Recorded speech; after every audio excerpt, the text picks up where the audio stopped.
काय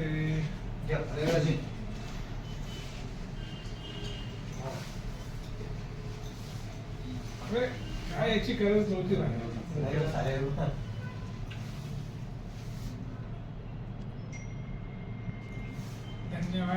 हार्दिक अभिनंदन. धन्यवाद तुमचं सगळ्या लोकांचं. धन्यवाद तुमचं सगळ्या लोकांचं.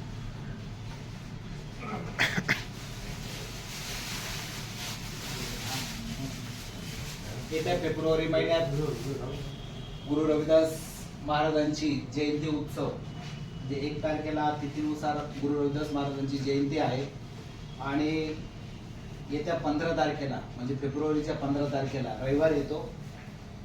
तर भव्य अशी मिरवणूक मागच्या वर्षी आम्ही पारंपरिक मार्ग नाशिकचा या ठिकाणी येऊन काढली होती आणि त्या जयंतीत माननीय मोहन पवार साहेब हे सकाळी 12 वाजेपासून तर रात्री 11 वाजेपर्यंत थांबलेले होते.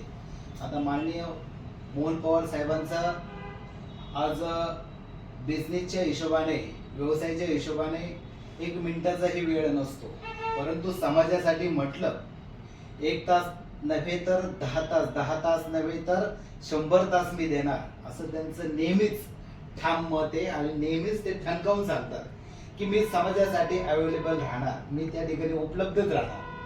तर असे जे त्यागी एक मान्यवर आहेत, माननीय मोहन पवार साहेब यांना 2026 गुरु रविदास जन्म उत्सव सोहळा, जी मोठी मिरवणूक मागच्या वेळेस एक ढोल पथक होतं, 2 बग्ग्या होत्या, डीजे होतं, त्याच्याबरोबर बँजो होता आणि अशा परिसरातून 1-2 मंडळाच्या कार्यकर्त्यांनी काही गाड्या करून आणलेल्या होत्या.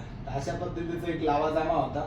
परंतु ह्या वेळेस असं ठरलेलं आहे की ढोल पथक 2 ते 3च्या आसपास राहणार आहेत.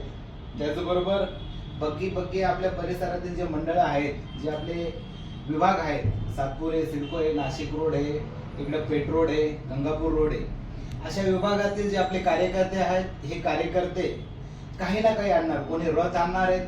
राजीवनगर येथील जी आपली झोपडपट्टी आहे तिथले कार्यकर्ते खूप चांगले आहेत आणि खूप मेहनती आहेत आणि गुरु रविदास महाराज म्हटलं का त्यांना इतका आनंद होतो की जयंतीचा, त्याची जयंती खूप चांगली असते, की खूप चांगली होती. यावेळेस तुम्हाला ते आमंत्रित करणार आहे. तर ते देखील एक भव्य असा रथ आणणार आहे, डीजे आणणार आहे. कालच माझं त्यांचं बोलणं झालं की परमिशनसाठी, म्हटलं परमिशन भेटून जाईल. तसंच सातपूरचे आहेत, सिडकोचे आहेत, पाथर्डी फाट्याचे आहेत, साहेबांचं ऑफिसच या ठिकाणी पाथर्डी फाट्यावर आहे. त्यानंतर नाशिक रोडचे आहेत, जेल रोडचे आहेत, इकडे पेठ रोड मखमलाबादचे आहेत, पंचवटीतील. म्हणजे ह्या चहू बाजूंनी काही ना काही, कोणी डीजे आणणार आहे तर कोणी बग्गी आणणार आहे तर कोणी रथ आणणार आहे.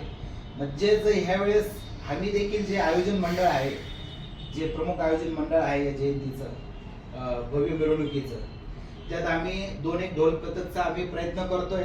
त्याचबरोबर माननीय पवार साहेब तर आहेतच बरोबर. त्यानंतर लेझिम पथक पण पाहतोय यावेळेस. त्यानंतर हे पण राहणार आहे, बग्ग्या राहणार आहेत, रथ राहणार आहे. गुरु रविदास महाराजांची जी मूर्ती माननीय कैलास पवार साहेबांनी दिलेली आहे, तर ती देखील सजून एक चांगल्या पद्धतीने, आणि महिलांसाठी खूप चांगला उपक्रम. जेव्हा आम्ही पवार साहेबांना सांगितलं की खूप चांगला उपक्रम आहे म्हणे, आपल्या समाजातील महिला खूप कमी येतात म्हणे, तर ह्या निमित्ताने काय असे ना, एक 11 साड्या ज्या आहेत, पैठणी साड्या, तर आपल्या माय भगिनींना 11 साड्यांचा त्या ठिकाणी लकी ड्रॉ मार्फत 5555 रुपयाची एक साडी असणार आहे आणि त्या 11 साड्या त्या ठिकाणी लकी ड्रॉच्या माध्यमातून त्यांना ते डिस्ट्रीब्यूट होणार आहे. त्या ठिकाणी ज्या लकी 11 महिला असतील त्यांना मिळणारच. एक 20 रुपयाचं साधं कुपन असणार आहे प्रवेश फक्त स्पर्धकांसाठी. तर अशा पद्धतीने हा सर्व कार्यक्रम आम्ही घेत आहोत. आज माननीय पवार साहेबांनी आणि पवार साहेबांच्या नेतृत्वात, त्यांच्या नेतृत्वाखाली, त्यांच्या अध्यक्षतेखाली संपूर्ण ह्या भव्य मिरवणुकीच्या आयोजनाचं अध्यक्ष माननीय मोहन पवार साहेब आहेत आणि त्यांच्याच नेतृत्वाखाली या वर्षाची 2026ची जयंती पार पडणार आहे. आणि माननीय पवार साहेब आहेत, आम्हाला कुठल्याही प्रकारची जास्त चिंता करण्याची देखील गरज नाही आहे. फक्त आम्ही काम करत राहणार आहे. पवार साहेबांचा एक सपोर्ट मोठा आहे आमच्या मागे. तर असाच सपोर्ट आणि जो काही लावाजमा आहे त्यात तुमची भरीव असं योगदान तुमचं असू द्यावं साहेब, एवढीच आम्ही विनंती करतो. आणि आज यथोचित असा एक अध्यक्ष म्हणून आम्ही माननीय पवार साहेबांचा या ठिकाणी सत्कार केला. तो खूप खूप शुभेच्छा साहेब धन्यवाद. तुम्हाला. आणि तुम्ही जयंतीबद्दल भव्य मिरवणुकीबद्दल आपलं म्हणून लोकांना आव्हान करा. नाही, दरवर्षी आपण रविदास महाराजांची मिरवणूक काढत असतो. पहिली आपली सुरुवात जी झाली ती 25 वर्षापासून आता आपण मिरवणूक काढतोय नाशिकमध्ये. तर आपण पहिले प्रबुद्धनगरमध्ये काढायचो, कधी मग सिबेसला काढायचो. अशा पद्धतीने आपण वेगळ्या वेगळ्या ठिकाणी मिरवणूक काढत गेलो. पण मागच्या वर्षी पहिल्यांदाच आपण एवढ्या मोठ्या प्रमाणावरती सगळे समाज बांधव एकत्र येऊन आपण मोठ्या प्रमाणामध्ये एक मिरवणूक काढली, भव्य दिव्य अशी मिरवणूक काढली. आता तीच परंपरा आपल्याला कायम ठेवायची आहे नाशिकमध्ये. आणि नाशिकमधली जी मिरवणूक आहे ही महाराष्ट्रामध्ये नावाजलेली जावी असं नक्कीच आपलं सगळ्यांचं याच्यामध्ये हे राहणार आहे, योगदान राहणार आहे. आणि अशाच पद्धतीने आपण ह्यावेळी पण मिरवणूक काढू. बग्गी, लोक, महिलांचा, युवा महिला मंडळांचा पण आपण याच्यात सहभाग करू. आणि एक चांगल्या पद्धतीची भव्य दिव्य अशी मिरवणूक जी मागच्या वर्षी आपण जी काढली होती त्याच्यापेक्षा अजून जशी चांगली करता येईल याचा आपण नक्कीच विचार करू. आणि या उत्सव समितीचा, जन्मोत्सव समितीचा 2026चं जे अध्यक्षपद तुम्ही मला दिलं, या पदाला साजेसच मी काम करेल. याच्यासाठी मी नक्कीच सगळ्या समाज बांधवांनी मला अध्यक्ष म्हणून निवडल्याबद्दल मी त्यांचं मनपूर्वक आभार व्यक्त करतो.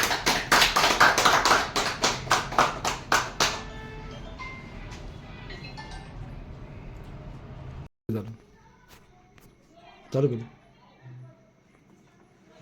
हार लगेच टाका म्हणा. या राजा हार लगेच टाका ना. थांबा ना. हार लगेच टाका.